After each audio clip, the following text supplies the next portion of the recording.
জমিনের মধ্যে পড়বে, পড়া মাত্র আমার রব আল্লাহর দিদার নসিব হয়ে যাবে। সুবহানাল্লাহ।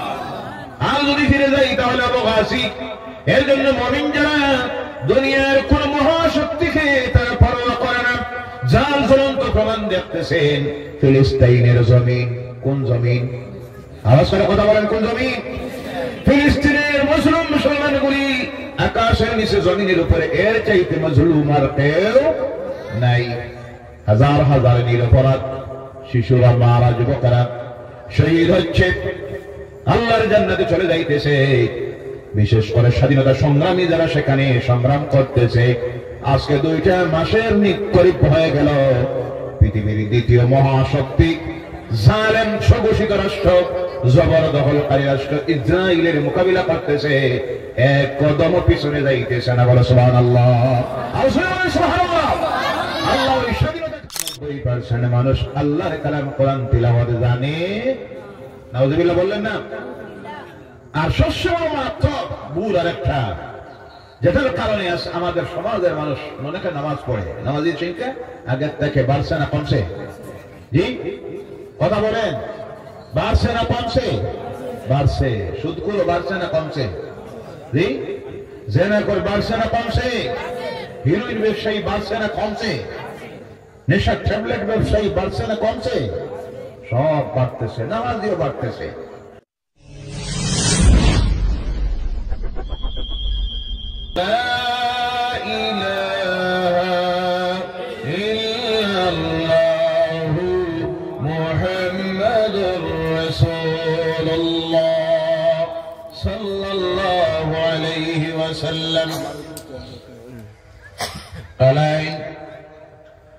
ভৈরবপুর হাফিজিয়া মাদ্রাসা বাৎসরিক জলসা ও দস্তারবন্দি মাহফিলের সম্মানিত সভাপতি শাহ সুফি আলহাজ হযরত মাওলানা সৈয়দ জুনাইদ আহমদ মাদানী আল হুসাইনি সাহেব, তৎসঙ্গে আজকের এই মাহফিল মাহফিলের সম্মানিত সহসভাপতি আলহাজ হযরত মাওলানা মিজাজুর রহমান সাহেব, হেড মুদাররিস ভৈরবপুর প্রি সিনিয়র মাদ্রাসা। এছাড়াও আজকের এই মাহফিলের সহসভাপতি হযরত মাওলানা শাহাবুদ্দিন সাহেব, শিক্ষক ভৈরবপুর প্রি সিনিয়র মাদ্রাসা। এছাড়াও আজকের এই মাহফিলের সম্মানিত প্রধান অতিথি, তাছাড়া বিশেষ অতিথিবৃন্দ, আমন্ত্রিত জনপ্রতিনিধিবৃন্দ, মঞ্চে উপবিষ্ট সম্মানিত উলামায়ে কেরাম, বিশেষ করে সামনে উপস্থিত সম্মানিত মুরব্বিয়ানে কেরাম, প্রাণপ্রিয় যুবক ভাইয়া, পর্দার আড়ালের সম্মানিতা মা ও বোনেরা, তাছাড়া দূর দূরান্ত থেকে আল্লাহ দ্বীনের খেদমতের উদ্দেশ্যে আগত বিভিন্ন ইউটিউব চ্যানেলের সত্যাধিকারী ভাইয়ারা, সর্বপ্রথমে মহান আল্লাহ সুবহানাহু ওয়া তাআলা লাখ কোটি শুকরিয়া আদায় করি যে আল্লাহ পাক রব্বুল ইজ্জত আজকের মুবারক শুক্রবারের রাত্রিতে আল্লাহর কালাম থেকে কিছু আলোচনা করার জন্য এবং শোনার জন্য যে আল্লাহ পাক আমাদেরকে সিলেকশন দিয়েছেন, আমরা আসতে পেরেছি, বসতে পেরেছি। অত্যন্ত সুন্দর পরিবেশ, যেখানে ঠান্ডাও লাগতেছে না, গরমও লাগতেছে না, লাইটে অসুবিধা নেই, মাইকে অসুবিধা নেই। যে আল্লাহ পাক রব্বুল ইজ্জত এত সুন্দর সুব্যবস্থা করে দেওয়ার তৌফিক দিলেন, ভৈরবপুর হাফিজিয়া মাদ্রাসার কমিটি, ছাত্রবৃন্দ, আসাতিজা ইকরাম যারা অনেক কষ্ট করে আমাদেরকে এই বসার সুযোগ করে দিয়েছেন, আমরা আল্লাহর গোলাম হিসাবে সকলে আলোচনা শুরুর পূর্বে আমাদের রব আল্লাহ সুবহানাহু ওয়া তাআলা লাখ কোটি শুকরিয়া আদায় করি। সকলে উচ্চ কণ্ঠে জবান ছেড়ে দিয়ে বলুন আলহামদুলিল্লাহ, রব্বানা লাকাল হামদ হামদান কাসীরান তাইয়িবান মুবারাকান ফীহি। আমরা শুকরিয়া আদায় করেছি কার? আওয়াজ করে আবার বলুন, আমরা কার গোলাম? আমরা শুকরিয়া আদায় করবো কার? নাম নিব কার? প্রশংসা করবো কার? গণনা বলি বর্ণনা করবো কার? এর জন্য আল্লাহ পাক তারই কালাম আসীম কিতাব কোরআনুল কারীমকে শুরু করতে গিয়ে আল্লাহ শুরু করেছেন সেই বাক্য দিয়ে, যেই বাক্যটি আমার সঙ্গে সকলে জবান মিলিয়ে পড়ুন। বিসমিল্লাহির রাহমানির রাহিম। আলহামদুলিল্লাহি রাব্বিল আলামিন। বলো আল্লাহু আকবার। সমস্ত প্রশংসা সেই রবের যিনি এই বিশ্ব ব্রহ্মাণ্ডের সমস্ত কিছুর একচ্ছত্র মালিক। বলো আল্লাহু আকবার। আমরা শুকরিয়া আদায় করলাম আল্লাহ পাক সুবহানাহু ওয়া তাআলা। ভাইয়া আমার, এমন এক রাত্রিতে আমরা এই প্যান্ডেলের নিচে বসে আছি, যেই রাত্রিটি হলো শুক্রবারের রাত্রি। কোন রাত্রি? শুক্রবারের রাত্রি। যে রাত্রিতে, যেদিনে আমাদের মুর্দাগণ জিন্দা ওয়ারিসের দিকে চাইতে আছে, শুক্রবারের সূর্য ডুবে পড়ার আগ পর্যন্ত প্রতিটি মুর্দারা তার জিন্দা ওয়ারিসের দিকে, আওলাদের দিকে চাইতে থাকে। তারা যদি কোনো সওয়াব হাদিয়াতান ইসাল সওয়াব হিসাবে তাদের রূহের মাগফিরাতের জন্য বক্সে দেয়, আল্লাহ এরই মাধ্যমে, এর ওসিলায় অগণিত মুর্দাদের জিন্দেগির গুনাহ মাফ করে দেয়। বলেন সুবহানাল্লাহ। আমরা আজকে এখানে বসার কারণে লাভ না লস? কবরে যারা আছেন তাদেরও লাভ না লস? আজকের এই মাহফিলটা আমাদের মুর্দাগানের জন্য নাজাতের জরিয়া যেন আল্লাহ বানাইয়া দেন। সকলে বলেন আল্লাহুম্মা আমিন। ভাইয়েরা আমার, এই পৃথিবীতে এক সমীক্ষায় দেখা গিয়েছে সবচেয়ে বেশি যে শব্দটা পৃথিবীর মানুষের জবান দিয়ে উচ্চারিত হয় সেই শব্দ হলো আল্লাহ। আর জোরে বলেন আল্লাহ। আবার বলেন আল্লাহ। আল্লাহ। আল্লাহর নাম নিতে মজা লাগেনি না? না জি, এই নামে মজা আছে না নাই? যারা এই নামের আশিক হয়ে গেছে, যারা এই নামের পাগল হয়েছে, তারাই বুঝতে পারে এই নামে কি মজা আছে। বলে সুবহানাল্লাহ।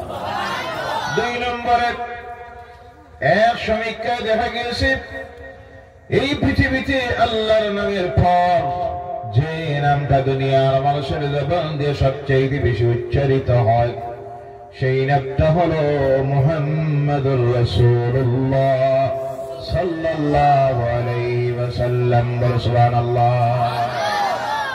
আল্লাহর নামের পরে কোন নাম? আওয়াজ করে বলেন কোন নাম? মুহাম্মাদুর রাসূলুল্লাহ সাল্লাল্লাহু আলাইহি ওয়াসাল্লাম। বারামাত অনুরূপভাবে আল্লাহর নামের পর, তার হাবিবের নামের পর এই পৃথিবীর মানুষের জবান দিয়ে যে কিতাব সবচেয়ে বেশি উচ্চারিত হয়, তিলাওয়াত হয়, পাঠ করা হয়, পৃথিবীতে এক সমীক্ষা চালাইয়া দেখা গিয়েছে এই কিতাবের নাম হলো আল্লাহর কালাম, আপনার আমার ধর্মগ্রন্থ আল্লাহর কালাম কোরআনুল কারীম। বলে সুবহানাল্লাহ। সবচেয়ে বেশি মানুষ পাঠ করে, কারণ এটা যত পড়ে তত মজা লাগে। সুবহানাল্লাহ বলে। আপনাদেরও মজা লাগেনি না? না জি, প্রত্যেকের মজা লাগে যারা তিলাওয়াত জানে। আমরা তো তিলাওয়াত জানি না, এর কারণে এর মধ্যে কি মজা আছে তা বুঝি। আল্লাহ প্রত্যেকটা মুমিন মুসলমানকে আল্লাহর কালাম কোরআনুল কারীম যেন তিলাওয়াত করার তৌফিক দেয়। সকলে বলেন আল্লাহুম্মা আমিন। যারা তিলাওয়াত জানি তাদেরকে যেন আল্লাহ প্রতিদিন কমপক্ষে 5টা বার, কয়বার? আওয়াজ করে বলেন কয়বার? 5টা বার আল্লাহর সামনে দাঁড়িয়ে অবনত চিত্তে তার গোলামীকে আদায় করার জন্য 5টা বার যেন মাবুদের, আমার রবের সামনে দাঁড়িয়ে আল্লাহর কালামটাকে তিলাওয়াত করতে পারি। নামাজের মাধ্যমে আল্লাহ যেন সেই তৌফিকটা দেয়। সকলে বলেন আল্লাহুম্মা আমিন। ভাইরা আমার, এই কোরআনুল কারীম এমন একটা কিতাব, আল্লাহ পাক এমন কিতাব দিলেন, দুনিয়ার মানুষ যে বিষয়ে তাকে প্রশ্ন করে আল্লাহর কালাম কোরআনুল কারীম সেই জবাব দুনিয়ার মানুষকে দিয়ে দেয়। বলো সুবহানাল্লাহ। অদ্বিতীয় কিতাব। অন্যান্য ধর্মগ্রন্থ আর কোরআনুল কারীমকে আপনি একই অবস্থার ধর্মগ্রন্থ যদি ভাবেন তাহলে ভুল বুঝবেন। কারণ হলো এই কোরআন এমন এক কিতাব, যে কিতাব এই জমিনের কারো লিখিত নয়, দুনিয়ার মধ্যে তাকে লেখাও হয় নাই। অন্যান্য সমস্ত ধর্মগ্রন্থগুলি এই দুনিয়ার মানুষ তারা নিজে নিজে লিখেছে, কিন্তু আল্লাহর কালাম কোরআনুল কারীম দুনিয়ার কেউ লিখে নাই। এই পৃথিবীর সৃষ্টির আগে আল্লাহর কালাম কোরআন লিখিত হয়ে গেছে। বলো সুবহানাল্লাহ। যখন পৃথিবী নাই সেই সময় আল্লাহ তার কালাম কোরআনুল কারীমকে এমন এক জায়গার মধ্যে রাখলেন, কোরআনকে যদি জিজ্ঞাসা করা হয় কোরআন দে তুমি বলো এই পৃথিবীতে আসার আগে তুমি কোন জায়গার মধ্যে ছিলে, আল্লাহর কালাম কোরআনুল কারীম কি সুন্দর ভাষায় দুনিয়ার মানুষকে জানাইয়ে দেয়, বাল হুয়া কুরআনুম মাজিদুন ফি লাওহিম মাহফুজ। বলো আল্লাহু আকবার। বাল হুয়া কুরআনুম মাজিদ, এটা বলকে এটা হলো আসীম কিতাব, এবং এই পৃথিবীতে আসার আগে এটা ছিল লৌহে মাহফুজ, সুরক্ষিত একটা জায়গায়। সুবহানাল্লাহ বললেন না? দুনিয়া আওয়ার আগে কোন জায়গায় ছিল? লৌহে মাহফুজে। ভাইরা আমার, নাজিল করার জন্য আল্লাহ রাব্বুল আলামিন এমন একটা নাজিল হলো 3 বার। কয়বার নাজিল হয়েছে? কয়বার? 1 নম্বরে আল্লাহ রাব্বুল আলামিন এই কোরআনুল কারীমকে লৌহে মাহফুজ থেকে নাজিল করলেন দুনিয়ার উপরের আকাশে। কোন আকাশ? কথা বলেন, কোন আকাশ? আকাশ কয়টা জানা নাই? 7টা। কয়টা? আধুনিক বিজ্ঞান এখন পর্যন্ত আকাশ কয়টা সেই কথা বাহির করতে পারে নাই। আকাশের কি কোনো দরজা আছে? তা বাহির করতে পারে নাই। সেই কথা বলে দিতে পারে ইসলাম, সেই কথা বলে দিতে পারে আল্লাহর কালাম কোরআনুল কারীম। কারণ এই কোরআন যার কালাম তিনি তো বানাইয়াছেন আসমান। বলে সুবহানাল্লাহ। এর জন্য যেখানে যা কিছু আছে তিনি যেটা যেইভাবে সৃষ্টি করেছেন সেটা বলার জানার ক্ষমতা যার আছে তিনি হলেন আল্লাহ সুবহানাহু ওয়া তাআলা। এর জন্য আল্লাহ বলছেন দুনিয়ার মানুষ শোনো, আকাশ কয়টা আমি বানাইলাম। আল্লাহ রাব্বুল আলামিন বলছেন আল্লাযী খালাকা সাবআ সামাওয়াতিন তিবাকা। বলো আল্লাহু আকবার। 7 স্তরে আমি আকাশকে সৃষ্টি করেছি। সুবহানাল্লাহ বলেন। আকাশ কয়টা? 7টা। আধুনিক বিজ্ঞান এখন পর্যন্ত আকাশ নিয়ে দ্বিধায়। তাদের মধ্যে 3টে শ্রেণী। একটা শ্রেণীর অভিমত হলো আকাশ বলতে কিছুই নাই, আর একটা শ্রেণীর অভিমত হলো আকাশ একটা, আর একটা শ্রেণীর অভিমত হলো মানুষের চোখের দৃষ্টি যেখানে গিয়ে শেষ হয় ওখানে নীলি নীলি রং দেখা যায়, আকাশ বলতে কিছুই নাই।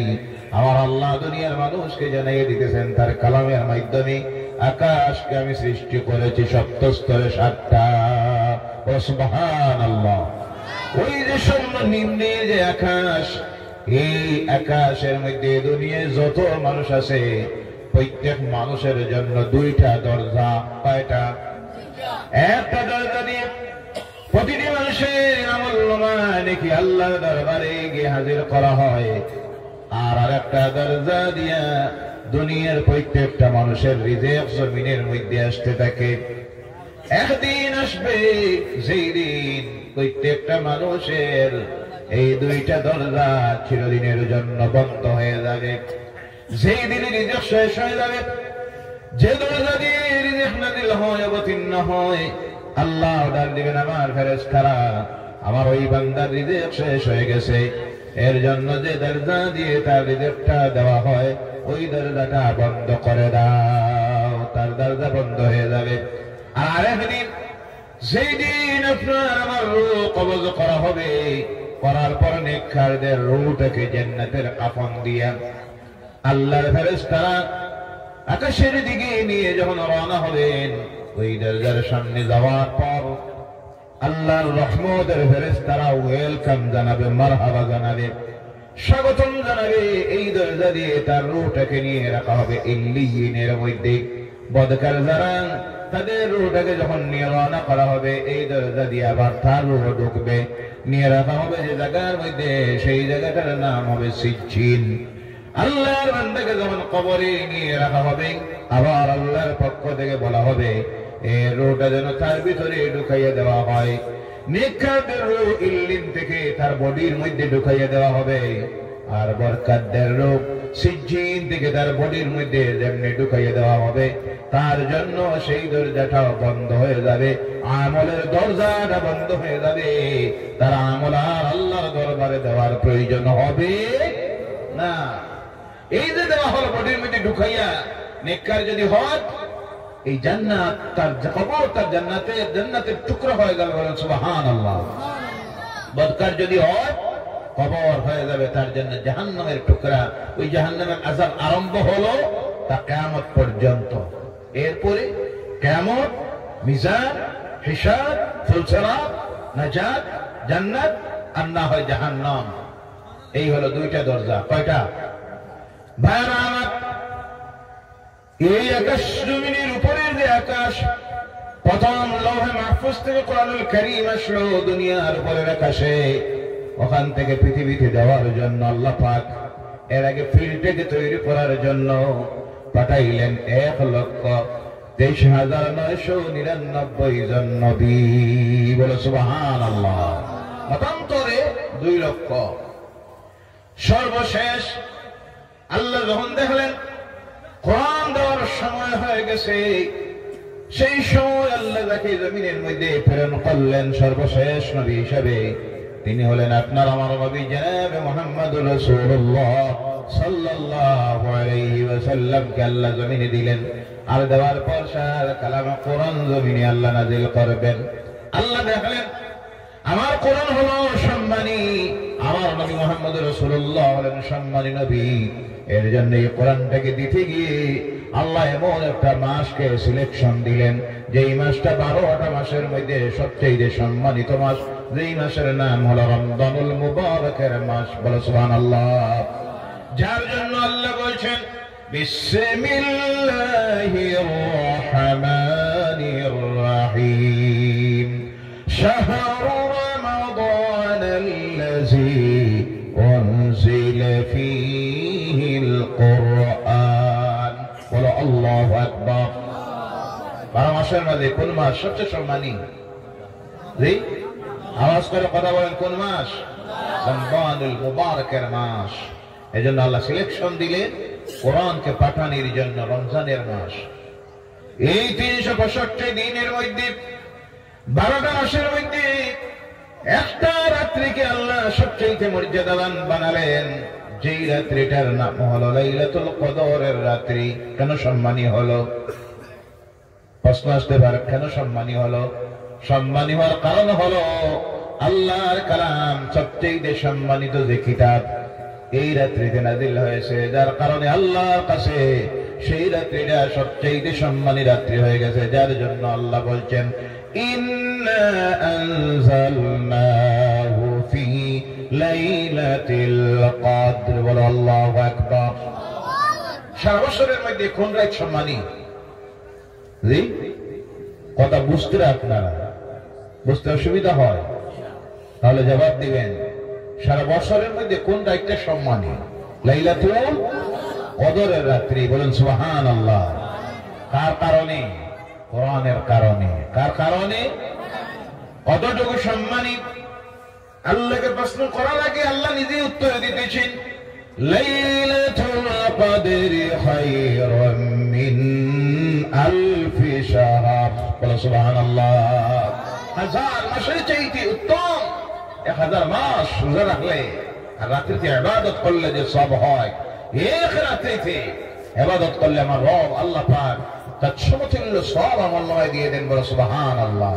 তার কারণ হলো এই রাত্রিতে নাজিল হয়েছে কোরআন। রাত্রিতে নাজিল হয়েছে কি? কোরআনুল কারীম।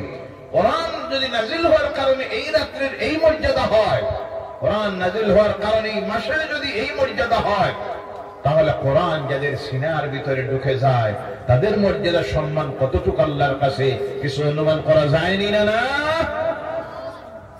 যাদের সিনার ভিতরে এই কোরআন ঢুকে যায় তাদের সম্মান মর্যাদা আল্লাহর কাছে আসে না নাই?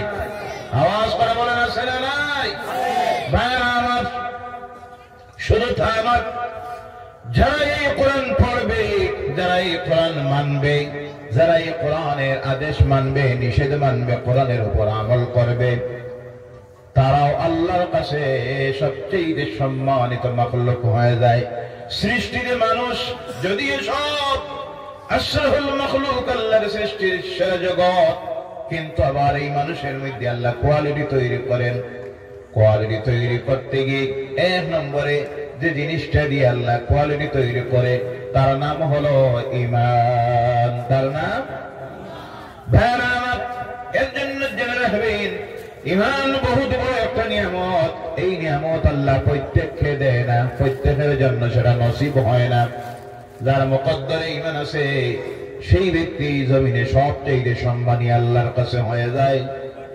এর জন্য আমার সঙ্গে জবান মিলিয়ে পড়ুন, লা ইলাহা ইল্লাল্লাহু মুহাম্মাদুর রাসূলুল্লাহ, আশহাদু আল্লা ইলাহা ইল্লাল্লাহু ওয়াহদাহু লা শারীকা লাহু ওয়া আশহাদু আন্না মুহাম্মাদান আবদুহু ওয়া রাসূলুহু। এটা পড়া অন্তর দিয়ে বিশ্বাস করার নাম হলো ঈমান। এর নাম আমাদের আছে না নাই? আওয়াজ করে কথা বলেন, আছে না নাই? বলেন সুবহানাল্লাহ। সৌভাগ্য আমাদের, আমরা ঈমান আনতে পেরেছি। দুর্ভাগ্য তাদের যাদের ঈমান আনা সম্ভব হয় না। সিরাতে মুস্তাকিমের রাস্তায়, হেদায়েতের রাস্তায় আওয়া সম্ভব হলো না, কিন্তু এটা চেষ্টায় হয় না। এটা যার মুকদ্দরে আল্লাহ লিখেছেন। ও আমার বাবা, আল্লাহ রাসূলের চাচা হযরতে আবু তালিব নাম শুনেছেন। আল্লাহ রাসূলের সঙ্গে এত মহব্বত ছিল, ভালোবাসা ছিল।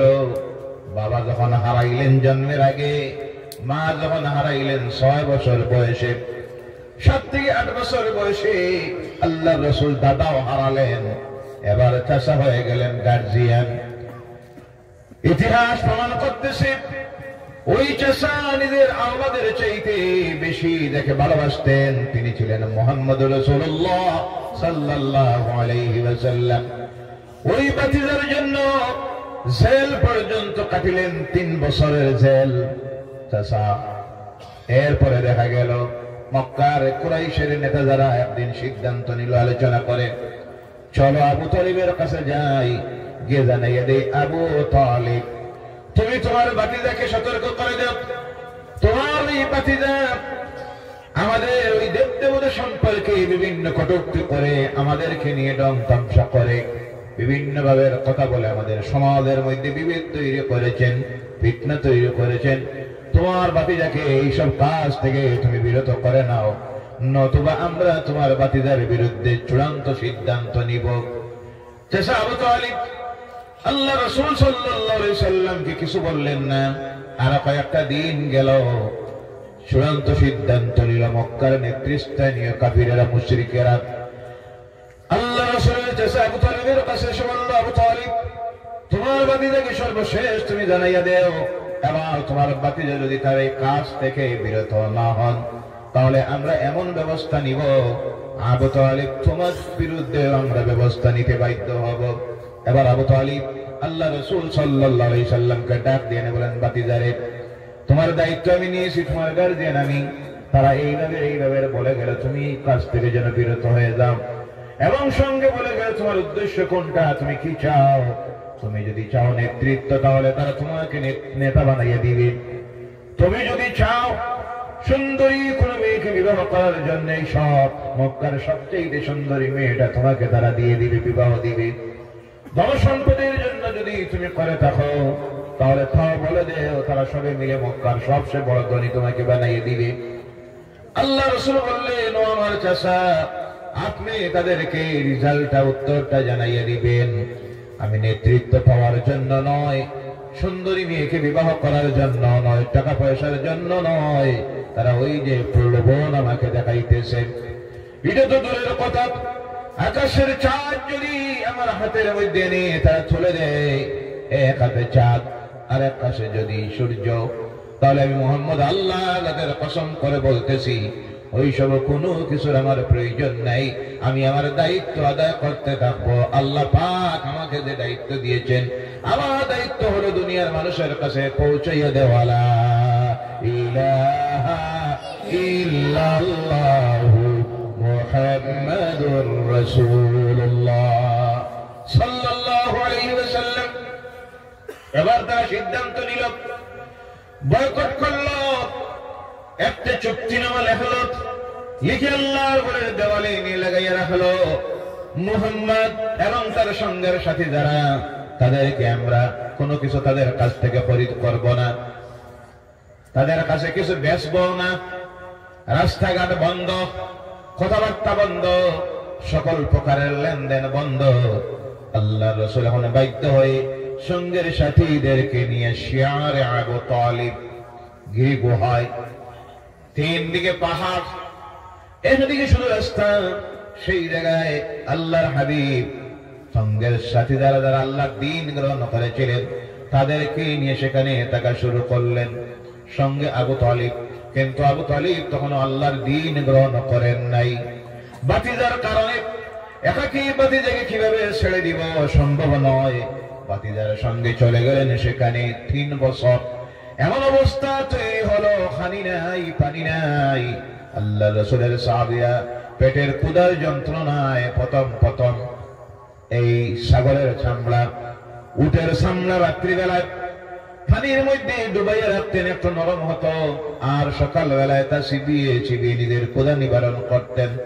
তাও যখন শেষ হয়ে গেল, তার শরীরের মধ্যে আসতেছে বাবলা গাছ।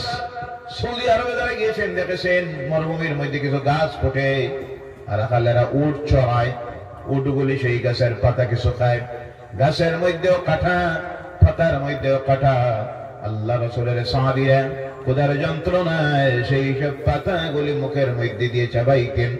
যখন চাবাইতেন কাঁটার আঘাতে জিহ্বা ফেটে গিয়ে দর ধরে রক্ত ঝরতে থাকত। সুবহানাল্লাহ। তখন সঙ্গে আবু তালিব। যাই হোক, এরপরে 3 বছর পূর্ণ হলো। আল্লাহ রাসূল বললেন, চাচা আপনি তাদেরকে গিয়ে বলুন, তার আমাদেরকে বয়কট করতে গিয়া যে চুক্তিনামাটা, আবেদনপত্র, বিজ্ঞপ্তি আল্লাহর ঘরে লাগাইয়া রাখা ছিল, তাদের সেই কাগজটা নষ্ট হয়ে গেছে। উলু পোকা, ওই পোকা খেয়ে নষ্ট করে দিয়েছে, শুধু 2টা নাম ব্যতীত। বলেন সুবহানাল্লাহ। কয়টা নাম? কয়টা নাম? একটা হলো আল্লাহর নাম, আর একটা হলো তার রাসূলের নাম। বল সুবহানাল্লাহ। আল্লাহ ফরমান দিল, যতদিন এই পৃথিবী আছে ততদিন আল্লাহর নাম থাকবে। বল সুবহানাল্লাহ। যতদিন এই পৃথিবী আছে আল্লাহর নাম থাকবে, সঙ্গে তার রাসূলের নাম থাকবে। দুনিয়ার কেউ মিটাইয়ে দেওয়া সম্ভব হবে? ও আমার ভাইরা, এবার আল্লাহ রাসূল সাল্লাল্লাহু আলাইহি সাল্লামের চাচা জানাইয়ে দিলেন তাদেরকে, তোমাদের ওই যে বিজ্ঞপ্তি যেটা, এটা নষ্ট হয়ে গেছে। অনুগ্রহ করে তোমরা এই মানুষগুলিকে জেলের ভিতরে যাদেরকে ঢুকিয়ে রেখেছো তাদেরকে বাহির করে দাও। এবার তারা বাহির করে দিল। দিন যায়, মাস যায়, কাল যায়। এই চাচার সঙ্গে আল্লাহ রাসূল 2 বার ব্যবসা করলেন সিরিয়ায়। এই চাচা জীবনের শেষ সময় এসে হাজির হলো। আল্লাহ রাসূল চাচার কিনারার মধ্যে বসে কান্দেন, চোখের পানি ছেড়ে দেন, আর মনে মনে ভাবেন এই চাচা আমার জন্য কত কিছু করলেন, জেল পর্যন্ত কাটলেন, জীবনের সমস্ত সময়গুলি আমার জন্য কাটাইয়া দিলেন। নিজের আওলাদের চাইতে বেশি আমাকে মহব্বত করতেন, ভালোবাসতেন। কিন্তু এই চাচার দুর্ভাগ্য, আমার ওই চাচাটা ঈমান আনা সম্ভব হলো। এবার চাচার কিনারায় গিয়ে বসে বলেন, ও চাচা, একটাবার আপনি শুধু বলেন লা ইলাহা ইল্লাল্লাহু মুহাম্মাদুর রাসূলুল্লাহ, তাহলে আপনার বাতিজা আমি মুহাম্মদ আল্লাহর নবী হয়ে আল্লাহর জাতের কসম করে বলতেছি, কিয়ামতের দিন চাচা আপনার আমার গলায় গামছা লাগাইয়া আমার সঙ্গে আপনাকে আল্লাহর জান্নাতের মধ্যে নিয়ে যাব। সুবহানাল্লাহ। দুর্ভাগ্য, ওই যে আগে বলেছি, ঈমান আনা সকলের দ্বারা নসিব হয়, মুকদ্দরে যার আছে ঈমান আল্লাহ তাকে হেদায়েতের রাস্তায়, সিরাতে মুস্তাকিমের রাস্তায় আনে। বলুন সুবহানাল্লাহ। একেবারে শেষ সময় আল্লাহ রাসূল চাচাকে যখন অনুরোধ করে, চাচা তখন বলে, বাতিজারে বাপ দাদার ধর্ম ত্যাগ করা সম্ভব হবে না। বলো নাউযুবিল্লাহ। বাপ দাদার ধর্ম বলতে তারা বুঝত নিজ হাতের তৈরি দেব দেবতার পূজা করা, স্রষ্টাকে বলে গিয়ে সৃষ্টির মাখলুকের সামনে মাথা নত করা। আসলে তারা কিন্তু তাদের বাপ চিনত না। যে মানুষ তার বাপ চিনে না, সে তার আল্লাহ কেমনে চিনব, রব কেমনে চিনব? দুনিয়ার সমস্ত মানুষের বাপ কে জানা নাই? আপনারা সবের বাপ ছিলই না। আপনারা হযরতে সুবহানাল্লাহ মাদ্রাসায় পড়লে লাভ না লস? স্কুলের ছাত্র যদি বুয়াত্তা খুঁজে গেলে একটা কইতে পারত, মাদ্রাসার ছাত্র হওয়ার কারণে বাপ চিনি। জি, যার কারণে দেখবেন মাদ্রাসায় যারা পড়ে এরা কোনদিন মা বাপ পিটে না, এরা মা বাপ কোনদিন বৃদ্ধাশ্রমে যাওয়া লাগে না, এদের মা বাপ কোন সময় ভিক্ষা করা লাগে না। বলেন সুবহানাল্লাহ। কারণ কোরআন এদেরকে শিখাইয়া দেয় মা বাপের প্রতি কি ব্যবহার করতে হয়, কিভাবে আদব করতে হয়, কিভাবে তাজিম করতে হয়, কিভাবে সম্মান করতে হয়, এবং কোরআন এরা শিখাইয়া দেয়। এর জন্য আল্লাহর ওয়াস্তে প্রত্যেকে নিজের ছেলে মেয়েকে হাইয়ার এডুকেশনে, জেনারেল এডুকেশনে পড়ার দরকার। প্রতিযোগিতার যুগ। এমএ পাস করুক, বিএ পাস করুক, পিএইচডি করুক, এমফিল করুক, সব পড়ুক, কিন্তু সঙ্গে পড়াইবেন আল্লাহর কালাম কোরআন। রাজি আছেন? আর যদি এই কোরআন না পড়ান, কোরআনের যদি জ্ঞান না দেন, যত শিক্ষিত হোক, এটা হবে শিক্ষিত একটা শয়তান। কথা ঠিক কিনা ভাইরা আমার? এই জন্য বলতেছিলাম, জীবনের শেষ সময় আমার চাচাকে বললেন, ও চাচা, পুরো বাক্যটা বলার দরকার নাই, শুধু বলুন লা ইলাহা ইল্লাল্লাহ। তাহলে কিয়ামতের দিন আমি আল্লাহর কাছে এই সুপারিশটা করতে পারবো, আল্লাহ আমার চাচা তো যদিও মুহাম্মদ রাসূলুল্লাহ বলেন নাই, কিন্তু তুমি আল্লাহর প্রতি বিশ্বাস স্থাপন করেছেন, এক আল্লাহ স্বীকার করেছেন, আমি তোমার দরবারে সুপারিশ করি মাবুদ, আমার চাচাকে তুমি নাজাত দিয়ে দাও। কিন্তু সেই সময় দুর্ভাগ্য, আবু তালিব আল্লাহর দ্বীন গ্রহণ করল না। কারণ বাপ দাদার ধর্ম যদি পরিচয় জানা থাকতো, বাপকে আল্লাহ বলছেন, ইয়া আইয়ুহান নাসু তাকু রাব্বাকুমুল্লাযী খালাকাকুম মিন নাফসিন ওয়াহিদাতিন ওয়া খালাকা মিনহা যাওজাহা وبث منهما رجالا كثيرا ونساء। বলো আল্লাহু আকবার। এ দুনিয়ার মানুষ, ভয় করো তোমার রবকে, যিনি সৃষ্টি করেছেন তোমাদেরকে একই সত্তার থেকে, আর তার থেকে সৃষ্টি করেছেন তার জীবন সঙ্গিনী, আর তার থেকে তিনি সৃষ্টি করেছেন অগণিত নারী আর পুরুষ। বলো সুবহানাল্লাহ। আল্লাহ বুঝাইয়া দিতেছেন, তোমাদেরকে সৃষ্টি করেছি আদম থেকে, তার থেকে সৃষ্টি করেছি তার জীবন সঙ্গিনী হাওয়াকে, আর আদম আর হাওয়া থেকে অগণিত নারী পুরুষকে সৃষ্টি করেছি। অর্থাৎ ও পৃথিবীর মানুষেরা, তোমাদের সকলের মূল বাপ একজন, যার নাম হলো আদম আলাইহিস সালাম। ওই আদম আলাইহিস সালামের ধর্ম ছিল ইসলাম। বলেন সুবহানাল্লাহ। ভাইরা আমার, ঈমান আনা সম্ভব হলো না। আমার উদ্দেশ্য হলো এই কোরআনুল কারীমকে আল্লাহ রাব্বুল আলামিন নাযিল করা শুরু করলেন। করতে গিয়ে এই কোরআন নাযিল হইতে সময় লাগলো 23 বছর। সুবহানাল্লাহ। কত বছর? আওয়াজ করে বলেন, কত বছর? 23 বছর। প্রথম নাযিল হলো লৌহে মাহফুজ থেকে দুনিয়ার উপরের আকাশে।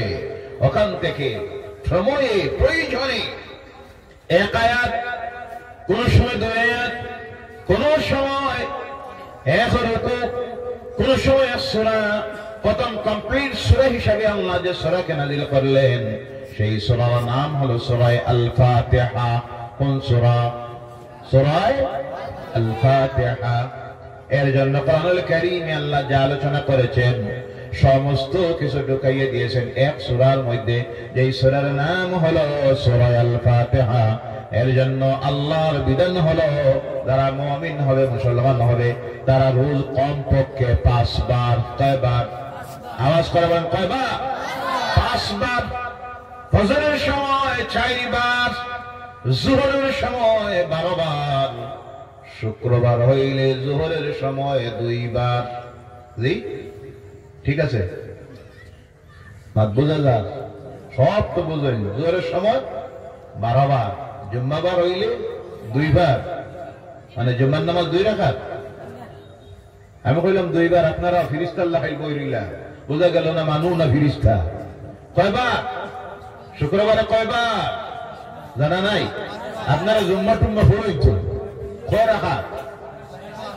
তাহলে কথা বলেন না কেন? আমি বললাম 2 রাকাত, আপনারা হ্যাঁ কমপক্ষে কত রাকাত? 12 রাকাত। কত রাকাত? 12 রাকাত পড়েন তো। জি এখন নাই, এখন কমছে, কারণ এখন তো কমা শুরু হয়েছে, থেরাপিও আই গেছে 8 রাকাত। আপনাদের দিকে নাই তো আগে নেই? আলহামদুলিল্লাহ, বলেন আলহামদুলিল্লাহ। আমার যোহরের সময় 12 বার, আসরের সময় 8 বার, মাগরিবের সময় 7 বার, এশার নামাজে 12 বার, উইতিরের নামাজে 5 বার, টোটাল 38 বার। কতবার? মুমিন যারা তারা তাদের রব আল্লাহর সামনে দাঁড়াইয়া কোরআনুল কারীমের সূরা হিসেবে প্রথম যে সূরা নাযিল হয়েছিল সেই সূরাকে তিলাওয়াত করতে হয়, এবং তিলাওয়াত করা হলো ফরজ। তিলাওয়াত করা ফরজ। এর মতো বড় দোয়া আল্লাহর জমিনে আর নাই, বলে সুবহানাল্লাহ। এর মতো বড় ঔষধ আল্লাহর জমিনে নাই, বলে সুবহানাল্লাহ। এর জন্য আল্লাহ পাক মুমিন মুসলমান যারা তাদের উপরে রোজ 5 বার এই সূরা তিলাওয়াত করা তার সামনে দাঁড়াইয়া ফরজ করে দিয়েছেন। ও আমার ভাইরা, এই কোরআনুল কারীম নাযিল হতে সময় লাগলো 23 বছর। যার কারণে জেনে রাখবেন এই পৃথিবী থেকে আল্লাহর দেওয়া কিতাবগুলি বিদায় হয়ে গেছে, বিদায় হয়ে যাবে, কিন্তু একটা মাত্র ধর্মগ্রন্থ তা কিয়ামত পর্যন্ত আল্লাহর জমিনে টিকে থাকবে। দুনিয়ার কোনো শক্তি মিটানি সম্ভব হবে না, যার নাম হবে ইসলাম, আর যার নাম হলো কোরআন। বলে সুবহানাল্লাহ। কিন্তু গোটা বিশ্বের ইসলাম বিরোধী শক্তি আজ একই মঞ্চে দাঁড়াইয়া গেছে। তাদের একটাই টার্গেট, এই জাতিকে পৃথিবীর থেকে মিটাইয়া দেওয়ার জন্য, ইসলামকে মিটাইয়া দেওয়ার জন্য, আল্লাহর কালাম কোরআনকে বন্ধ করে দেওয়ার। এর জন্য স্লোগান বাহির করেছে, আমাদের আর মোল্লা মুন্সি বানানির দরকার। নাউজুবিল্লাহ বললেন না? এমন কথা বলার মতো জাহিলেরা আছে না নাই? আওয়াজ করে বলেন আছে না নাই?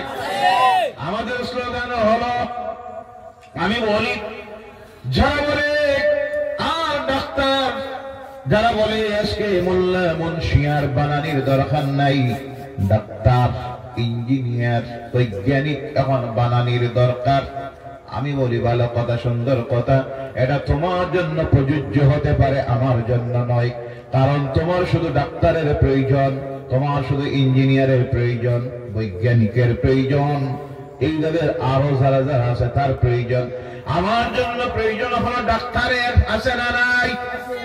আমার জন্য প্রয়োজন হলো ইঞ্জিনিয়ারের, ঘর বানাইব ইঞ্জিনিয়ারের দরকার। অসুস্থ হইব, আমার জন্য প্রয়োজন ডাক্তারের। আমার জন্য শিক্ষকের প্রয়োজন, স্কুলে গেলে আমাকে পড়াইতো। আমার জন্য বৈজ্ঞানিকের প্রয়োজন, আধুনিক টেকনোলজির বিভিন্ন জিনিস বাইর হইতেছে, কম্পিউটার, ল্যাপটপ, এরপরে আরো বিভিন্ন কিছু। এটাও দেখার জানার শিকার প্রয়োজন। চন্দ্র অভিযান চালাইতেছে মানুষ, আমারও চন্দ্রে যাওয়ার প্রয়োজন আছে না নাই? বৈজ্ঞানিকের প্রয়োজন। বিমান হইলে বিমান চালানোর জন্য পাইলটের প্রয়োজন, সেটারও আমার প্রয়োজন আছে। সঙ্গে আমার প্রয়োজন হাফিজুল কোরআনের, আছে না নাই? আওয়াজ করে বলেন আছে না নাই?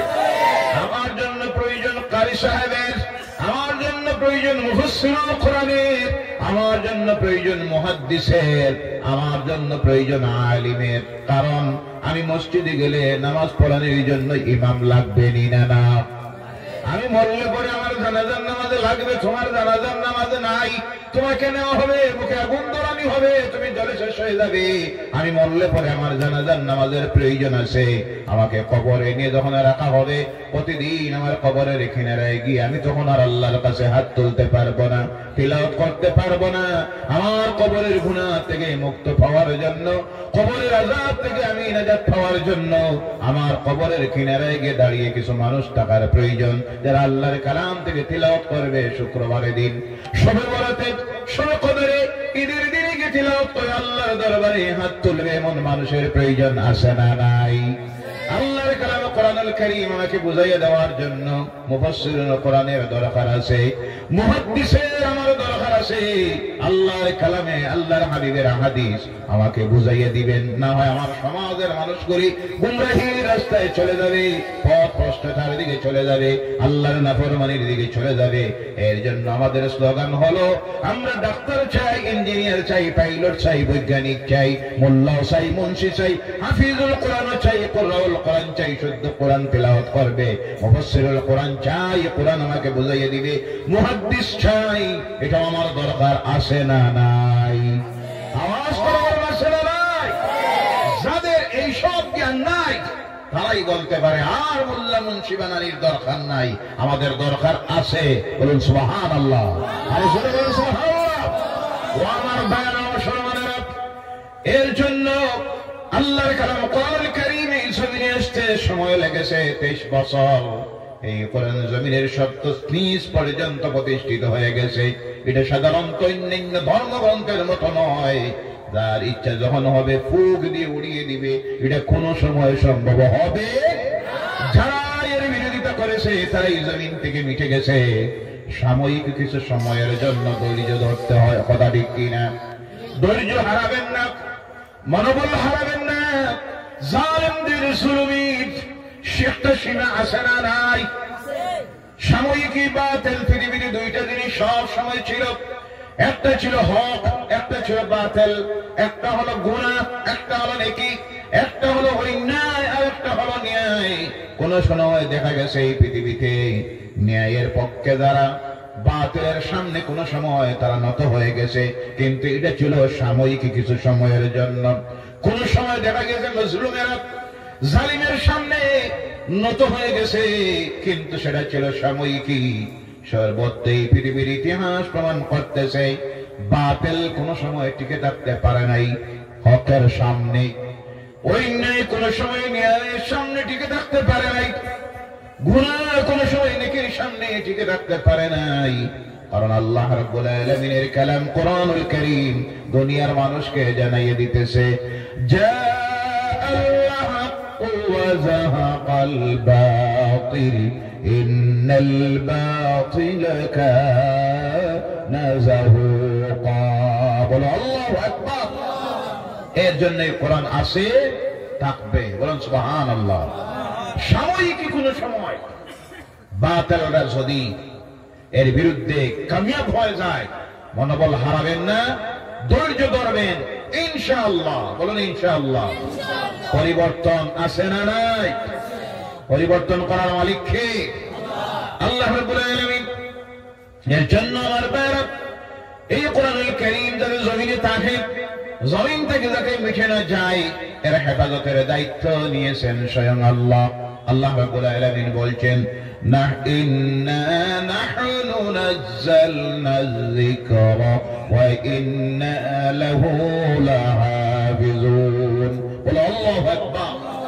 নাযিল করেছি আমি জিকিরকে, অর্থাৎ কোরআনকে, আর হেফাজতের জিম্মা দায়িত্ব নিয়েছি কে? কে নিয়েছেন? যার জন্য আজ আশার হয়ে গেল 1450 বছর। সুবহানাল্লাহ বললেন না?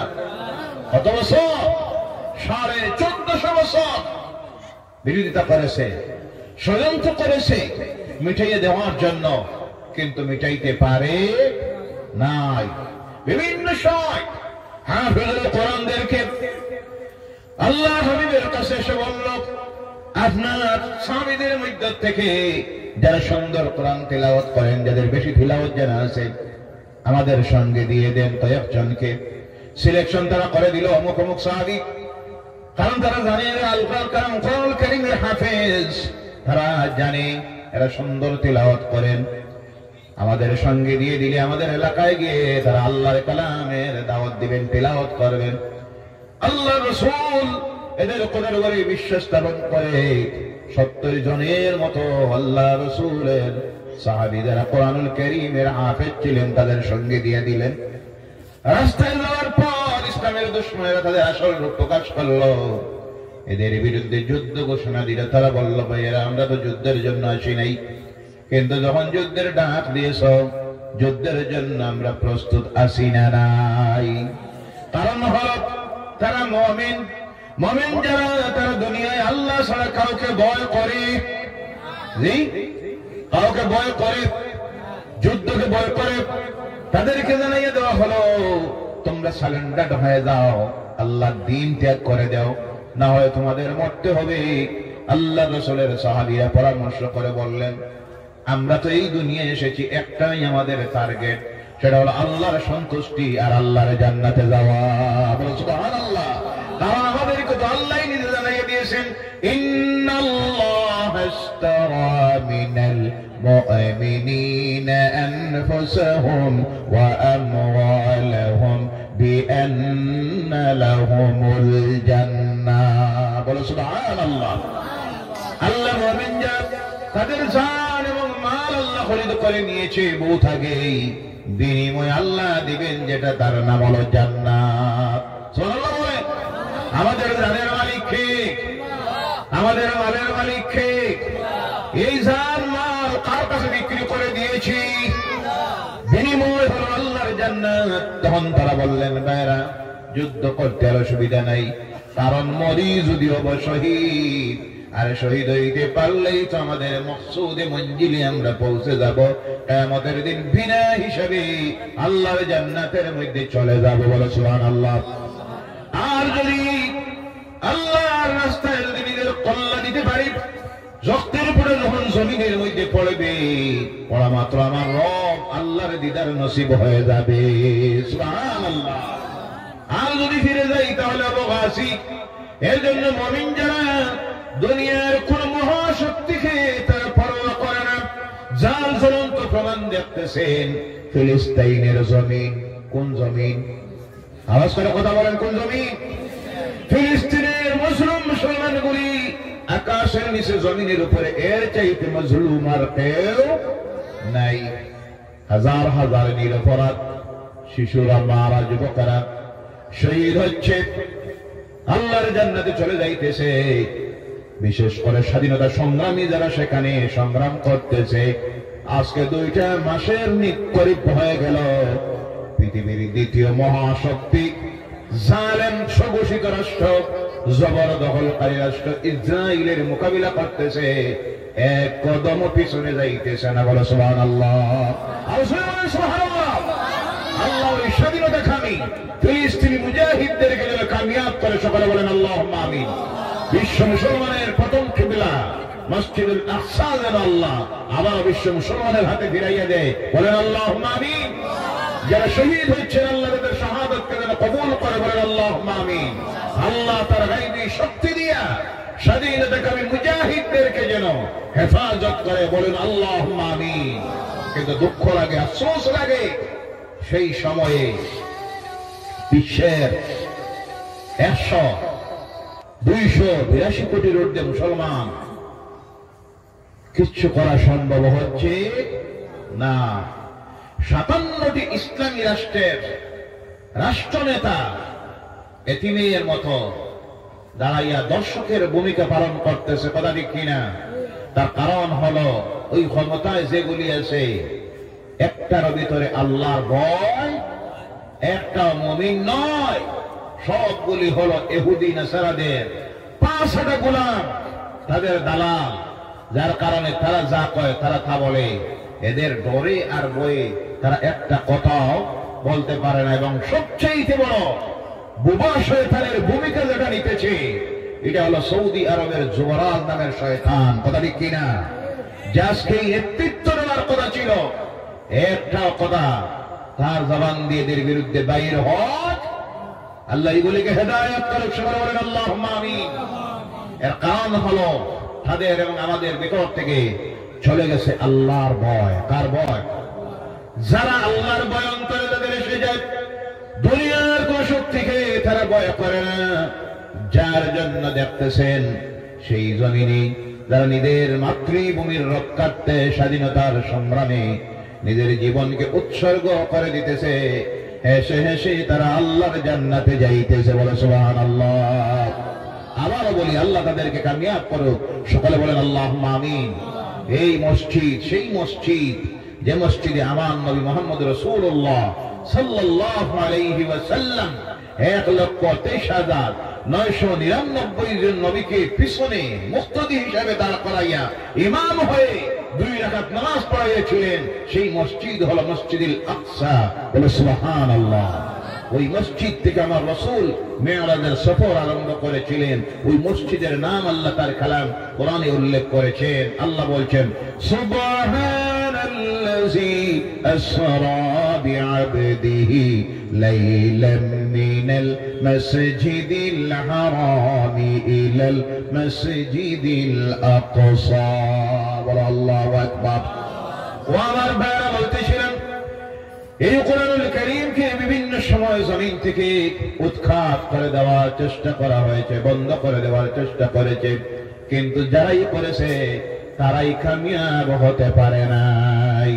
কারণের হেফাজতের দায়িত্ব যিনি নিয়েছেন তার নাম, যতদিন আল্লাহর নাম এই জমিনে আছে আল্লাহর কালাম কোরআনুল কারীমের তিলাওয়াত থাকবে। কথা ঠিক কিনা? এই কোরআনের বিরুদ্ধে যখন দেখা গেল ষড়যন্ত্র করে হুফাজুল কোরআনদেরকে হত্যা করে নিল, সঙ্গে সঙ্গে হযরত আবু বকর সিদ্দিক রাদিয়াল্লাহু তাআলা আনহু কয়েকজন সাহাবীদেরকে একটা বোর্ড বানিয়ে দিলেন। তখন লিখিত কোরআন ছিল না, মানুষের সিনার ভিতরে, সাহাবায়ে কেরামদের সিনার ভিতরে গাছের পাতার মধ্যে, উট বেড়ার ছাগলের চামড়ার মধ্যে। তখন চিন্তা করলেন এই কোরআনকে তারা যে কোনো সময় এইভাবে জমিন থেকে মিটিয়ে দেওয়ার চেষ্টা করবে। তখন বোর্ড বানিয়ে দেওয়া হলো। ওই সাহাবীরা কোরআন বিভিন্ন জায়গা থেকে কালেকশন করে কোরআনের কপি তৈরি করলেন 7টা। বিশিষ্ট সাহাবীরা তারা বসে দেখলেন, দেখার পরে এই কোরআনকে অনুমতি দেওয়া হলো। পরবর্তীতে হযরত উসমান রাদিয়াল্লাহু তাআলা আনহু যখন বিশ্ব মুসলমানের নেতা হলেন, খলিফা হলেন, তিনি চিন্তা করলেন 7টা কোরআন যদি 7 জায়গার মধ্যে থাকে তাহলে বিভিন্ন সময়ে মতভেদ তৈরি হতে পারে। তিনি বিশিষ্ট সাহাবায়ে কেরামদেরকে নিয়ে বোর্ড তৈরি করে এর মধ্যে থেকে একটা কোরআনুল কারীম তিনি নিজ হাতে লিখলেন, আর লিখে সেটাকে অনুমতি দিয়ে বাকি সমস্ত কোরআনকে তিনি পুড়াইয়া ফেলে দেওয়ার নির্দেশ দিলেন। ওই ওনার লিখিত কোরআনুল কারীম যেটা আজও সৌদি আরবের মিউজিয়ামের মধ্যে হযরত ওমর কর্তৃক লিখিত সেই আল্লাহর কালাম কোরআনুল কারীম রয়ে গেছে। আর সেই কোরআনকে তিলাওয়াত করে করে দুনিয়ার মানুষের জবান দিয়ে উচ্চারিত হয়, একজনের জবান থেকে আরেকজন শুনে আর তিলাওয়াত করতে থাকে। এর জন্য উসমান রাদিয়াল্লাহু তাআলা আনহুকে বলা হয় জামিউল কোরআন, কোরআন একত্রিতকারী। সেই দিন থেকে একই কোরআন বিশ্ব মুসলমান তিলাওয়াত করতেছে, তাদের মধ্যে কোনো মতভেদ নাই। না আছে? কোরআন নিয়ে কোনো মতভেদ আছে? ভাইরা আমার, এর জন্য বলতেছিলাম সেই সময় তারা ষড়যন্ত্র করেছিল হুফাজুল কোরআনদেরকে হত্যা করে আল্লাহর কালাম জমিন থেকে মিটাইয়ে দেওয়ার জন্য, কিন্তু সম্ভব হয় নাই। সর্বকালে তারা তা করেছে। আজকের যে চীন আপনারা জানেন, ওই দেশেও একবার আল্লাহর কালাম কোরআন তিলাওয়াত করা, প্রেস করা, মাদ্রাসা সব বন্ধ করে দিয়েছিল। কিন্তু পরবর্তীতে বাধ্য হয়ে তারা নিজে বুঝতে পেরেছে এই কোরআন বন্ধ করার কারণে লাভ নাই, লস। তারা নিজে নিজে আবার আল্লাহর কালাম কোরআনের তিলাওয়াতের ব্যবস্থা করে দিয়েছে। বলুন সুবহানাল্লাহ। পৃথিবীর বিভিন্ন দেশ আছে যেখানে সময়ে সময়ে ইসলাম বিরোধী শক্তিরা, কোরআন বিরোধীরা এটাকে বন্ধ করে দিয়েছে। ওই যে আমি আগে বলেছিলাম, এটা হয় সাময়িকী, ধৈর্য হারাবেন না। পরবর্তীতে তারা নিজে নিজে দেখেছে এই কোরআন এত বড় একটা নিয়ামত, যেখানে কোরআন তিলাওয়াত হয় সেখানে আল্লাহর রহমত অবতীর্ণ হয়। সেখানে কি অবতীর্ণ হয়? রহমত নাযিল হয়। যেখানে কোরআন তিলাওয়াত হয় সেখান থেকে আল্লাহর গজবাদ বলিয়াত আল্লাহ দূরীভূত করে দেয়। এমন একটা কিতাব আল্লাহ পাক দিলেন, আমাদের প্রত্যেকের ঘরে আছে, মসজিদে আছে, মাদ্রাসায় খানকায় আছে, কিন্তু আফসোস লাগে মুসলমানেরা এখনো পর্যন্ত আমার সমাজের 90-95% মানুষ আল্লাহর কালাম কোরআন তিলাওয়াত জানে। নাউযুবিল্লাহ বললেন না? আর শস্য মাত্র ভুল আরেকটা, যেটার কারণে আমাদের সমাজের মানুষ অনেকে নামাজ পড়ে, নামাজের সংখ্যা আগের থেকে বাড়ছে না কমছে? জি কথা বলেন, বাড়ছে না কমছে? বাড়ছে। সুদখোর বাড়ছে না কমছে? জি জেনাখোর বাড়ছে না কমছে? হিরোইন ব্যবসায়ী বাড়ছে না কমছে? নেশার ট্যাবলেট ব্যবসায়ী বাড়ছে না কমছে? সব বাড়তেছে। নামাজিও বাড়তেছে। নামাজি বাড়লো, আবার আল্লাহর নাফরমানি খেলা বাড়তেছে। বাড়ার কারণ হলো নামাজ পড়ি, নামাজে যা পড়ি নিজে বুঝি না।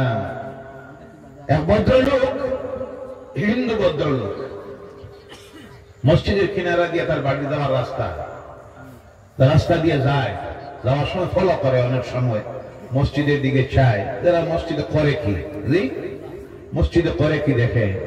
অনেক সময় জামাত ছেড়ে যখন দাঁড়িয়ে শোনে, হঠাৎ করে একদিন তার মনে প্রশ্ন লাগলো, যখনই যাই তারা যখন সম্মিলিত ভাবে প্রার্থনা করে, নামাজ পড়ে,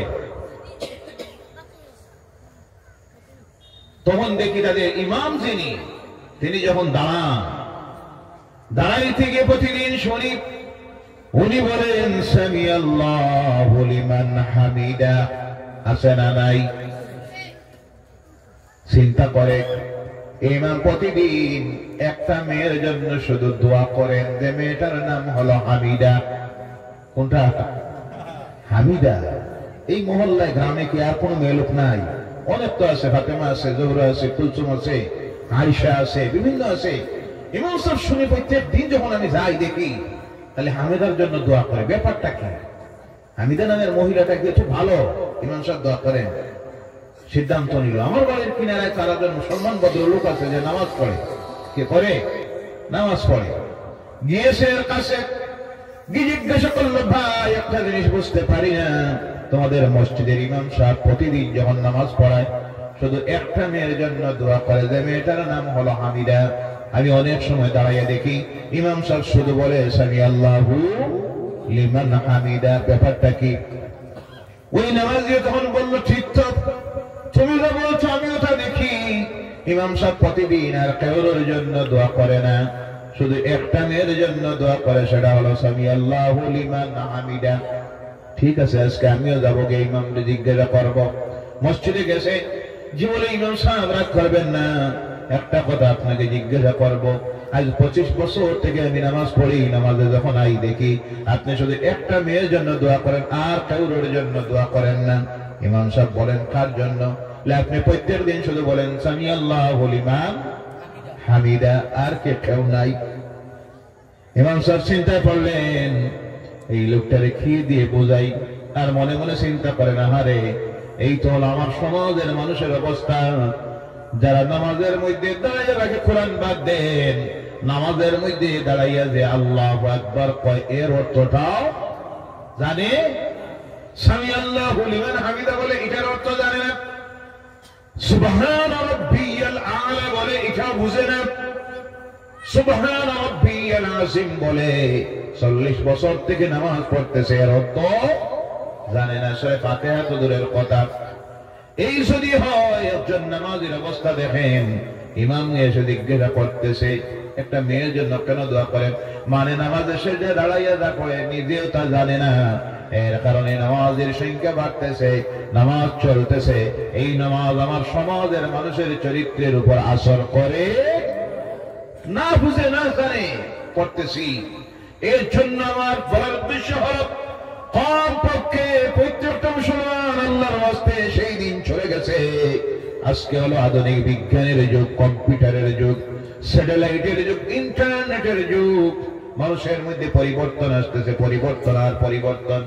এই সময় আমার সমাজের মানুষের মধ্যে যদি পরিবর্তন না আসে, এই জাতিকে আল্লাহর জমিনে টিকাইয়া রাখা সম্ভব হবে না। সর্বক্ষেত্রে পরিবর্তনের প্রয়োজন, অর্থনীতির দিক দিয়ে পরিবর্তনের প্রয়োজন, রাজনীতিতে পরিবর্তনের প্রয়োজন আছে না নাই? জি ভাইরা আমার, অনুরূপভাবে শিক্ষাঙ্গনে জেনারেল এডুকেশনের দিক দিয়ে এই সমাজের এই জাতির মানুষের পরিবর্তন আনার প্রয়োজন। এক সময় ছিল matric pass, higher secondary pass, BA pass, ওই তো শেষ, সেই দিন শেষ হয়ে গেছে।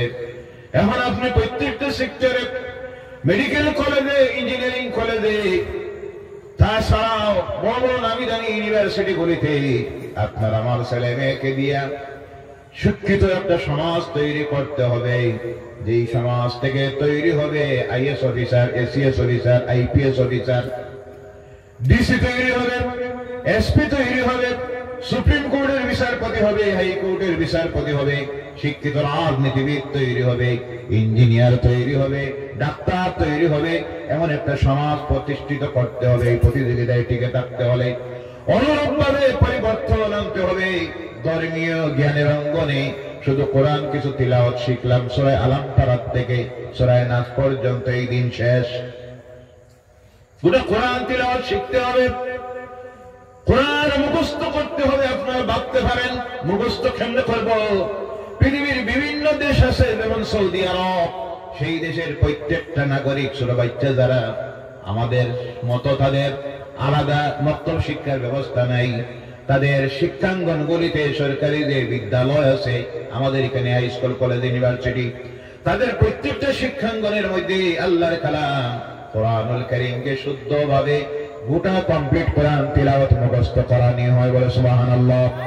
মালয়েশিয়া, ইন্দোনেশিয়া প্রত্যেকটা ছেলে মেয়েদেরকে তাদের সরকারি স্কুলের মধ্যে আল্লাহর কালাম কোরআনুল কারীমের হাফেজ বানাইয়া দেওয়া হয়।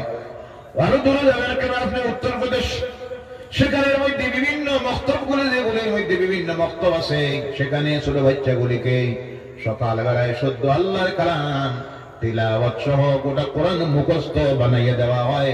তাদের সমাজের প্রত্যেকটা ছেলে মেয়ে আল্লাহর কালাম কোরআনুল কারীমের হাফেজ। এই অবস্থা আমাদের সমাজে তৈরি করতে হবে। আমাদের ছেলে মেয়েগুলিকে পরিবর্তন আনতে হবে। মক্তব শিক্ষার মধ্যে কোরআন সম্পর্কে আমাদের জ্ঞান বাড়াইতে হবে। আল্লাহর কালাম কোরআনটাকে শুদ্ধ তিলাওয়াত শিখতে হবে, আল্লাহর কালামকে মুখস্থ করতে হবে। কমপক্ষে অনুরোধ রাখি প্রত্যেকটা মুসলমান এই নিয়তটা করবেন, যা হওয়ার হয়ে গেছে, আগামী দিনে আমরা প্রত্যেকে যেন আল্লাহর কালাম কোরআনুল কারীমটার কমপক্ষে সংক্ষিপ্ত ভাবে অর্থ সহ ব্যাখ্যা যেন শিখতে পারি, আর আমার আওলাদকে শিখাইতে পারি। আল্লাহ যেন তৌফিক দেয়। বলেন আল্লাহুম্মা আমিন। এই পরিবর্তন যদি আনতে না পারেন, সময়টা বড় কঠিন, সময় বড় কঠিন। আমরা সাধারণ মানুষ যারা, তারা বুঝতে পারতেছি না।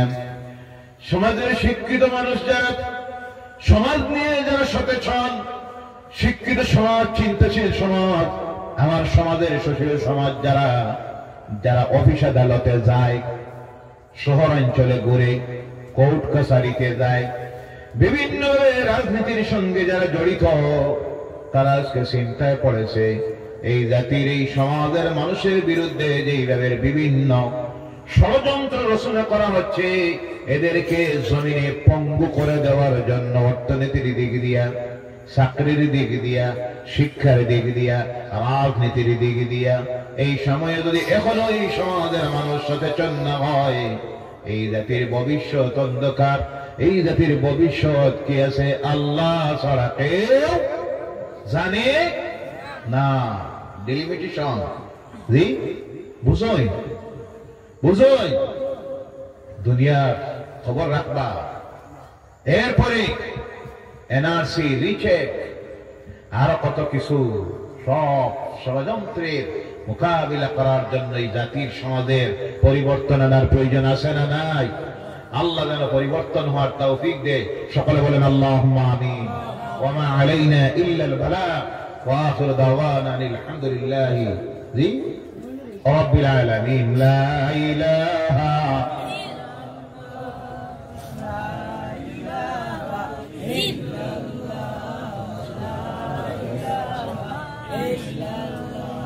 সুবহানাল্লাহ ওয়ালহামদুলিল্লাহ ওয়া লা ইলাহা ইল্লাল্লাহ লা ইলাহা ইল্লাল্লাহু মুহাম্মাদুর রাসূলুল্লাহ সাল্লাল্লাহু আলাইহি ওয়াসাল্লাম। কিন্তু যেই সময়ে পরিবর্তন আনার কথা, সেই সময়ে আমরা পরিবর্তন হইতে গিয়া ভালোর দিকে নাই, খারাপের দিকে। কোন দিকে? দুঃখ লাগে, আফসোস লাগে।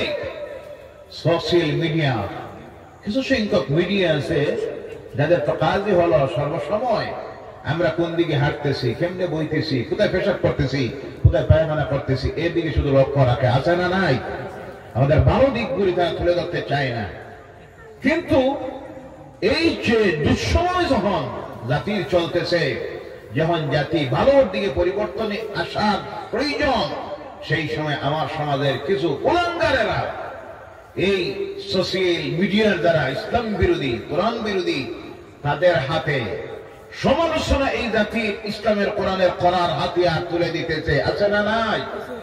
দেখবেন সোশ্যাল মিডিয়ায় ধরা পড়েছে 2 কোটি টাকার হিরোইন সহ। আছে না নাই? কথা বলেন। নাম বলা লাগবো না কিছু বোঝা যাক? বোঝা যাননি না? না, 20 লক্ষ টাকার গাঞ্জা সহ ধরা পড়েছে। নাউজুবিল্লাহ বললেন না? কারা ধরা পড়ছে বোঝা যাননি না? না, নেশার ট্যাবলেট সহ পুলিশ ধরেছে গোপন সূত্রে খবর পেয়ে। নেশার ট্যাবলেট সহ। ও মুসলমানেরা, এটা তো তোমার চরিত্র হওয়ার কথা নয়। আজ আমাদের চিন্তা ঢুকছে কত তাড়াতাড়ি ধনী হওয়া যায়, হালাল হারামের চিন্তা নাই।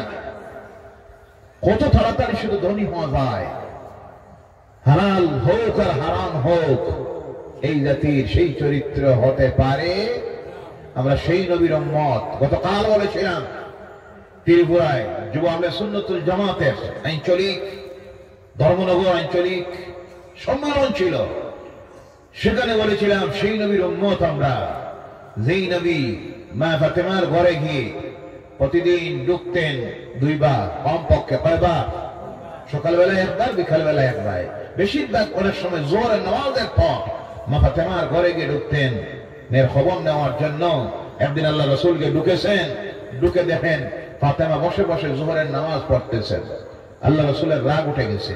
রাসূল রাগ করতেন না নিজের পার্সোনালি কোনো ব্যাপারে, কিন্তু অন্যায় কোনো কাজ দেখলে পরে, শরীয়ত বিরোধী কোনো কাজ দেখলে আমার রাসূলের রাগ উঠে যাইত। সঙ্গে সঙ্গে কপালের এই মাঝের রগটা খুলে যাইত। বলেন সুবহানাল্লাহ। বলেন মা ফাতেমা রে, কেন তুমি বসে বসে নামাজটা পড়লে? তোমার কি দাঁড়ানোর ক্ষমতা নাই? কেন তুমি বসে নামাজ পড়েছ রে মা? মা ফাতেমা বলেন, আব্বা রাগ করবেন না, আমার কাছ থেকে শুনুন কি জন্য আমি বসে নামাজ পড়েছি। আব্বা আমি বসে কারণে নামাজ পড়েছি। আমি জানি প্রতিদিন জোহরের পর আপনি আব্বা আমার ঘরে আসেন আমার খবর নেওয়ার জন্য। আর আমি দেখালাম আমি যদি দাঁড়িয়ে নামাজ পড়ি, আব্বা আমার গায়ের কাপড় যেটা একটাই কাপড়, কাপড়টা ছাড়া বিভিন্ন জায়গার মধ্যে ফাঁকা আছে। দাঁড়িয়ে নামাজের অবস্থায় আপনি ঘরে ঢুকলে আমার সতরের বিভিন্ন জায়গার প্রতি আপনার দৃষ্টি পড়ে যাইতে পারে, অথবা আমার গায়ের ছেঁড়া কাপড় দেখে আপনার মনের মধ্যে দুঃখ আসতে পারে। এই ভেবে আব্বা আমি বসে বসে নামাজে পড়তেছি। শুধু তা নয়, ও আব্বা আজকে 3 দিন হয়ে গেছে আপনার মেয়ে ফাতেমার পেটের ভিতরে কোনো খাবার পড়ে নাই। সুবহানাল্লাহ নাই? মা মেয়ের বাবার যখন আলোচনা চলতেছে, হাসান হুসাইন কিনারায় ঘুমের মধ্যে ছিলেন। 2 জনের ঘুম ভেঙে গেছে। ঘুম থেকে উঠে বলেন, নানা কি এনেছো খাওয়ার জন্য? আল্লাহ রাসূল বলেন, আমি তো জানি না খাবার আনার জন্য কি হয়েছে। বললেন, ও নানা প্রতিদিন তো আপনি আন আর যান। মা আমাদেরকে বলেছে আমরা যেন আমাদের অবস্থাটা আপনার কাছে না বলি, কারণ বললে পরে আপনার মনের মধ্যে দুঃখ লেগে যাবে। ও নানা আজকে 3 দিন হয়ে গেছে হাসান আর হুসাইনের পেটের ভিতরে কোনো খানা পড়ে নাই। সুবহানাল্লাহ বলেন। আল্লাহ রাসূল বলেন, মা ফাতেমা ও হাসান হুসাইন ধৈর্য ধরো, আমি তোমার মা, তোমার আব্বা। ও ফাতেমা আমি তোমার আব্বা, আর ও হাসান হুসাইন তোমাদের নানা। আজকে সেই নবী আমি মুহাম্মদ রাসূলুল্লাহ 7 দিন হয়ে গেছে, এই পেটের ভিতরে কোনো খাবার পড়ে নাই, শুধু পানি আর পানি দিয়ে 7 দিন চলতেছে। সুবহানাল্লাহ। সেই নবীর উম্মত আমরা, আর আজকে এই নবীর উম্মতের চরিত্র হইল কিভাবে তাড়াতাড়ি ধনী হওয়া যায়, কেমনে ধনী হওয়া যায়। হিরোইন হোক, মদ হোক, গাঁজা হোক, চুরি হোক, যা হোক সব করতেছে, আর ধরা পড়ে যখন তখন সোশ্যাল মিডিয়ায় ইসলাম বিরোধীরা খুব ফলো করে, প্রচার করে, দেখো এদের চরিত্র কি, এদের কাজে হইল এইসব। কথা ঠিক কিনা ভাইয়ারা আমার? আল্লাহর ওয়াস্তে এইসব অপকর্ম থেকে যুব সমাজ বিরত হন। সময়টা বড় কঠিন। আল্লাহ পাক এই কঠিন সময়ে জাতির মধ্যে পরিবর্তন আনার, ঐক্যবদ্ধ হওয়ার, সংশোধিত হওয়ার, আমল তৈরি করার তৌফিক যেন দেন। সকালে বলেন আল্লাহুম্মা আমিন, আল্লাহুম্মা আমিন ইয়া রাব্বাল আলামিন। ربنا ظلمنا أنفسنا وإن لم تغفر لنا وترحمنا لنكونن من الخاسرين. ربنا آتنا في الدنيا حسنة وفي الآخرة حسنة وقنا عذاب النار وادخلنا الجنة مع الأبرار برحمتك يا عزيز يا غفار يا رب العالمين. اللهم لا تقتلنا بغضبك ولا تهلكنا بعذابك يا الله. اللهم لا تقتلنا بغضبك ولا تهلكنا بعذابك يا الله. اے اللہ تمہارا نام رحمان، تمہارا نام رحیم، تم غفور الرحیم یا اللہ رب العالمین। হাফিজিয়া মাদ্রাসার এই বছরের বাৎসরিক মাহফিলে আমরা গুনাহগারেরা এসে হাজির হয়ে তোমার কালাম থেকে যা আলোচনা করলাম, তোমার নামের জিকির করেছি, মদিনার হাবিবের দরবারে সালাত ও সালাম পেশ করেছি। মুবারক শুক্রবারের রাত্রিতে আল্লাহ গুনাহগারেরা তোমার দরবারে হাত তুলে আরজ করতেছি, মাবুদ আমাদের এই কুল আলোচনার সবটুকু সর্বপ্রথম মদিনার হাবিবের দরবারে পৌঁছাইয়া দাও। আয় আল্লাহ, সাহাবায়ে কেরাম থেকে শুরু করে যত মুমিন মুমিনাত, মুসলিমিন মুসলিমাত অন্ধকার কবরের গাড়ায় চলে গেছেন, প্রত্যেকের কবরের সবটুকু পৌঁছাইয়া দাও। বিশেষ করে আল্লাহ আমরা যারা হাত তুলেছি আর এই মাহফিলের জন্য সাহায্য সহযোগিতা দিয়েছেন, খাস করে আল্লাহ সারাটা বছর তোমার যত বান্দারা বান্দিরা তোমার কালামের খেদমতের এই প্রতিষ্ঠানটার জন্য যত প্রকারের সাহায্য দেয়, সহযোগিতা দেয়, আল্লাহ সমস্ত কিছুকে তুমি কবুল করে নাও। এর সব তাদের আমাদের যত মূর্তিগান কবরবাসী হয়ে গেছেন প্রত্যেকের কবরে পৌঁছাইয়া দাও।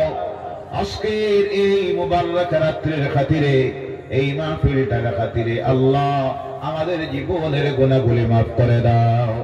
সেই সঙ্গে আমাদের কবরবাসী সমস্ত মূর্তিগানের জন্য এই মাহফিলটাকে তোমার কালামের খেদমতের এই প্রতিষ্ঠানটাকে সাদাকাতুল জারিয়া হিসেবে কবুল করে নাজাতের জরিয়া বানাইয়া দাও।